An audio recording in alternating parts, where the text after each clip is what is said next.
सत्वं विशुद्धं वसुदेव शब्दितं यदीयते तत् पुमान् पार्वतः सत्वे च तस्मिन् भगवान् वासुदेवो हया अदोक्षो मेनं सविधीयते।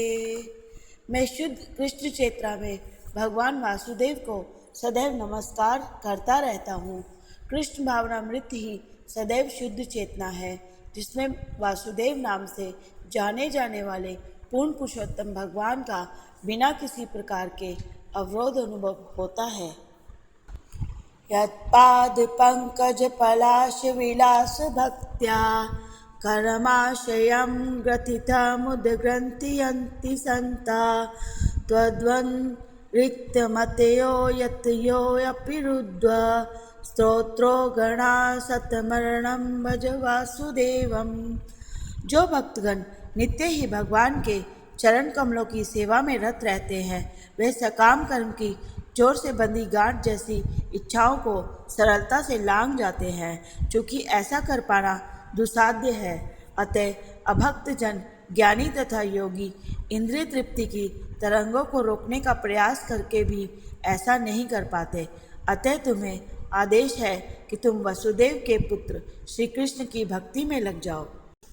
गृहेष्वाविश्यतां चापि पुंसां कुशलकर्मणां मद्वातायातयामानां नाबन्धाय गृहमतः।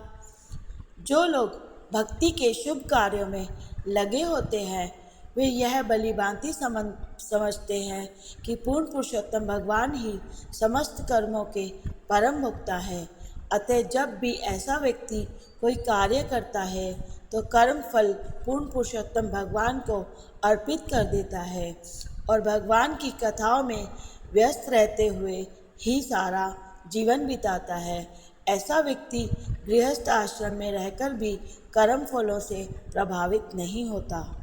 यत्रेदन्ते कथामृष्टा तृष्णया प्रशमो यतः निर्वैरं यत्र भूतेषु नोडवेगो यत्र कंचन। जब भी दिव्य लोक की शुद्ध कथाओं की चर्चा चलती है, तब श्रोतागण भले ही कुछ समय के लिए क्यों ना हो समस्त भौतिक तृष्णाएं भूल जाते हैं। यही नहीं, आगे से वे एक दूसरे से ना तो वैर करते हैं, ना किसी चिंता या भय से ग्रस्त होते हैं। यथा तरोर मूलनिषेचनेन तृप्यन्ति तत्स्कन्ध भुजौ पुशाकः प्राणोपहाराच्च तथेन्द्रियाणां तथैव शरणम् अच्युते जया। जिस तरह वृक्ष की जड़ को सींचने से तना, शाखाएं तथा टहनियाँ पुष्ट होती हैं और जिस तरह पेट को भोजन देने से शरीर की इंद्रियां तथा अंग प्राणवान बनते हैं, उसी प्रकार भक्ति में सेवा द्वारा पूर्ण पुरुषोत्तम भगवान की पूजा करने से भगवान के ही अंश रूप में सभी देवता स्वतः तुष्ट हो जाते हैं।